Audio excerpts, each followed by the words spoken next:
Imagine opening a letter from the VA that says you can no longer manage your own benefit money.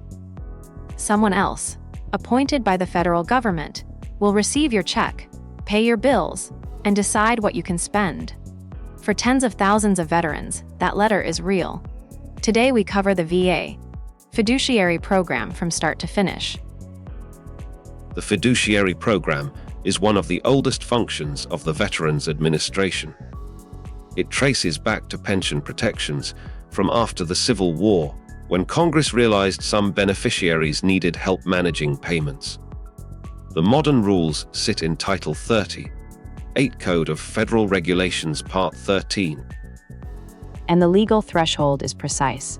Under 30, 8 CFR 3.353, VA assumes you are competent unless evidence proves otherwise. The rating activity must find that injury or disease leaves you unable to contract or manage your own affairs, including disbursing funds.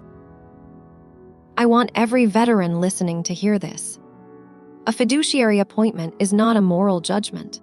It is a protective measure for people dealing with serious injury, dementia, severe mental health conditions, or recovery from traumatic events. And as Lewis pointed out, the system has been refined for over a century. We are covering how VA decides, how a fiduciary is selected, what duties they have, how the 4% fee cap works, and stick with me for Scene 5, because the path to restore your competency is shorter than most veterans realize. This is VA Benefits 1.77. Let us walk through the program the way the VA actually runs it. Quick intros before we jump in. Hello, I'm Lewis. There is more going on here than most people realize. Bella here. This one surprised me. I think it will surprise you too. Nova here. The data on this is wild. You will see what I mean. Good to have everyone. Here we go. The legal definition of incompetency at 30, 8 CFR 3.353 is narrow. The beneficiary must lack mental capacity due to injury or disease to contract or to manage their own affairs, including disbursement of funds. Physical disability alone does not trigger it. Wait, so someone who is paralyzed but mentally sharp would not need a fiduciary? Correct. The trigger is mental capacity to handle money decisions, not physical condition. The medical evidence usually comes from a VA examination, treating clinician records, or hospitalization documentation. Historically, this is the part Congress kept tightening. Earlier versions of the rule swept in too many veterans on thin evidence. The current standard requires definite expression by the rating activity that the person is unable to manage funds. And here is the part most veterans miss. Before VA implements an incompetency rating, the agency must send a proposed rating notice. That notice opens a 60-day due process window. You can submit evidence, request a hearing, and bring in witnesses. 60 days is a real opportunity. A treating doctor's letter, a recent neuropsychological evaluation, or testimony from people who see your daily decision-making can flip a proposed finding. And if you do nothing during that 60-day window, the rating becomes final. Then the program shifts from rating activity to the Fiduciary Hub, which handles the actual money management piece. If you receive a proposed incompetency notice, treat the date stamped on that letter as the most important deadline of the year. The clock does not pause for missed mail or hospital stays. Once a final incompetency rating exists, jurisdiction moves to one of the VA fiduciary hubs. The hub manager orders an initial appointment field examination, where a federal employee actually visits the beneficiary in person. As Lewis just framed, the field exam has two jobs. First, assess whether the beneficiary can handle some funds under supervised direct payment. Second, if a fiduciary is needed, identify and vet one. The examiner documents income, expenses, and protection of VA funds during the visit. The visit can feel intrusive, especially especially when family members are sitting in the same room. But the field examiner is also there to provide guidance. They can connect the beneficiary to community resources, VSO support, and benefits adjustments. VA prefers a willing family member or close friend as the fiduciary because they already know the beneficiary's life. If no qualified family member is available, the program can use court-appointed guardians, paid professional fiduciaries, or in limited cases, VA itself. The investigation of any proposed fiduciary is rigorous. It includes a face-to-face interview, proof of identity, proof of relationship to the beneficiary, a credit report review, a criminal background check, and character witness interviews. None of these steps are optional. And if a fiduciary will manage more than a certain amount of VA funds, they have to post a corporate surety bond as financial protection. The threshold is $25,000 in VA benefit funds under management at appointment. Above that, the bond is required within 60 days, and the bond amount must cover the value of funds being managed. Bond costs come out of the beneficiary's account. If you are a family member being asked to serve, take the role seriously before you accept. The duties are real, the audits are real, and the personal liability for misuse is real. Once appointed, the fiduciary has specific duties under 38 CFR Part 13. They must use VA funds only for the care, support, education, or welfare of the beneficiary and the beneficiary's dependents. Personal use of those funds is misuse. Every dollar tracked, every receipt kept. Most family fiduciaries are doing their best, but the paperwork can overwhelm someone who is also acting as a caregiver. Federal fiduciaries who are bonded must submit periodic accountings on a schedule set by the hub. The accounting lists income received, expenses paid, the current balance, and supporting documentation. VA reviews each accounting for accuracy and red flags. Compensation is allowed but capped. The fiduciary fee may not exceed 4% of monetary benefits received during the accounting period, and the fee comes from the beneficiary's account, not from VA. Family fiduciaries often waive the fee entirely. Most family fiduciaries do this without taking a dime. They view it as honoring their loved one, not as a job. True for some, but the data here matters. The Government Accountability Office has documented misuse cases including stolen funds, falsified accountings, and abandoned beneficiaries. That is exactly why the 4% cap, the bond, and the audit cycle exist. And here is the part to remember. If a fiduciary misuses VA benefits, the beneficiary has a statutory right to ask VA to reissue the misused funds. That right was strengthened by recent legislation that prohibits VA from withholding reissued payments while it determines whether VA was negligent. Veterans who suspect misuse should file a written report with the local fiduciary hub immediately. The hub will investigate, can suspend or remove the fiduciary, and can refer cases to the Office of Inspector General for criminal prosecution. A fiduciary appointment is not permanent.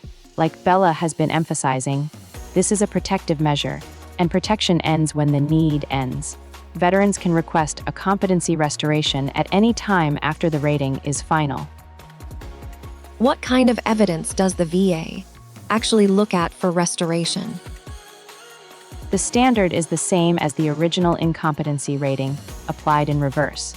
Treating clinician statements, current neuropsychological testing, lay statements about daily money management, and a personal hearing if requested.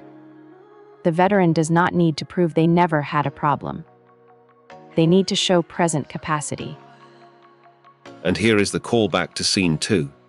Just like the 60-day clock at the proposed rating stage, restoration also has a process. Once a request is filed, the rating activity reviews evidence, may order a new examination, and issues a decision that itself can be appealed. Fiduciary decisions also have a separate appeal path under the Appeals Modernization Act. Within 1 year of the decision date, you can file a supplemental claim with new evidence, request a higher level review by a senior reviewer, or take the case directly to the Board of Veterans' Appeals. Each lane has trade-offs. Supplemental claim is best when you have new and relevant evidence. Higher level review keeps the existing record but gets a fresh set of senior eyes. A board appeal lets a veteran's law judge review the file, with optional hearing and the right to add evidence within 90 days. Veterans should also know that an accredited veterans service organization can represent them through every step at no cost. You do not have to navigate this alone, and you should not try to. If you forget everything else from today, remember this one line. A fiduciary appointment is a chapter, not a sentence. Veterans regain competency, switch fiduciaries, recover misused funds, and resume direct control every single year.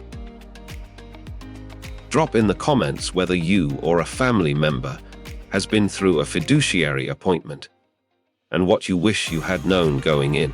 Your story helps another veteran navigate what comes next. Let us bring this full circle. The VA Fiduciary Program protects beneficiaries who cannot manage their own benefit money, with the entire process anchored in Title 38 Code of Federal Regulations Part 13 and the Competency Standard at 3.353. The trigger is mental capacity. The proposed rating gives 60 days of due process. The field examination drives the fiduciary selection, with a corporate surety bond required above $25,000 in funds under management. And carrying through what we covered, fiduciaries can take up to 4% in fees, but most family fiduciaries waive it. If misuse happens, the veteran can have those benefits reissued, and the Office of Inspector General investigates the worst cases. Restoration of competency is a real path. Veterans do come off fiduciary status. The appeals lanes are supplemental claim, higher level review, and board appeal, each with a 1-year filing window from the decision date. Drop in the comments whether you have served as a family fiduciary, gone through a competency review, or appealed a fiduciary decision. Your specifics help another veteran prepare. Coming up in the next video, we cover national cemetery and burial benefits, the rules around eligibility, headstones and markers, presidential memorial certificates, and the burial allowance amounts veterans and survivors can claim. That is VA Benefits 1.78. If you are planning ahead for yourself or a family member, that episode walks through every step. If this series is helping you understand benefits you have earned, subscribe. We are covering every major VA program so nothing gets left on the table. Always verify everything with va.gov, your local fiduciary hub, or an accredited veterans service organization. Okay, it is quiz time. Let's find out what's stuck. Think through each question carefully before you answer. Every subscriber helps us justify making more of these. Smash subscribe and let us keep going. A veteran with severe paraplegia from a service-connected spinal injury can no longer walk and uses adaptive equipment for daily activities. He manages his bills, his bank accounts, and his investments without assistance. Under the VA fiduciary regulations, can VA appoint a fiduciary to manage his benefit payments solely on the basis of his physical disability?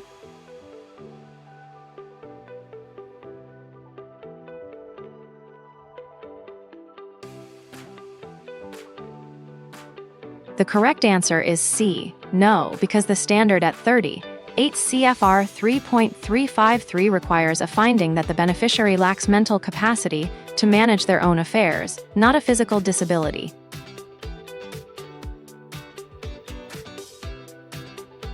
A court-appointed professional fiduciary manages $48,000 in VA compensation paid annually to a beneficiary. Over the year, The fiduciary takes a fee equal to 6% of benefits received and uses an additional portion of funds for personal vacation, travel that does not benefit the veteran. Under the fiduciary regulations, what are the consequences?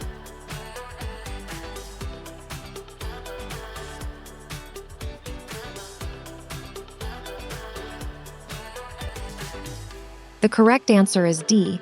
The fee exceeds the 4% cap and the personal use is misuse, so the beneficiary has a right to request VA, reissue the misused funds, and the fiduciary may face removal and criminal referral.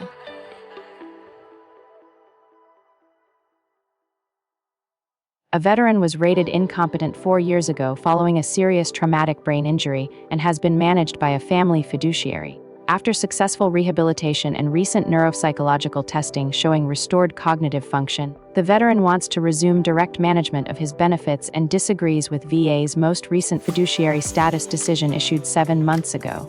What is the correct path?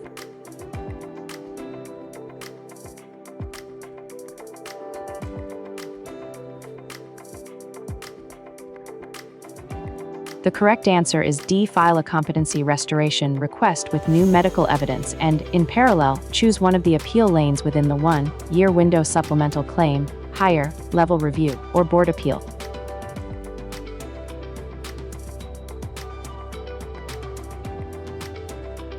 Lewis here. The historical thread that runs through the fiduciary program is a Congress trying to balance protection against autonomy. The original Civil War pension protections were too easy to trigger. The current rules require evidence, due process, and ongoing accountability.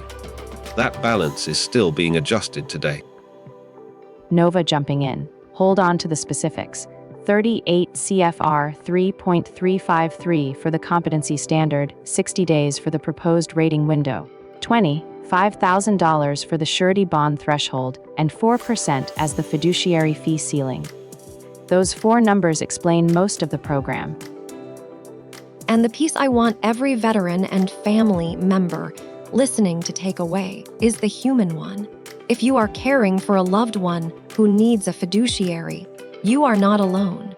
VSOs, fiduciary hubs, and caregiver support programs exist precisely because this work is hard. Coming up next, we cover national cemetery and burial benefits, eligibility rules, headstone and marker options, the burial allowance for service-connected and non-service-connected deaths, and the Presidential Memorial Certificate. That is VA Benefits 1.78. If this series is helping you claim benefits you have earned, subscribe. We are covering every major VA program so nothing gets left on the table. Erica signing off.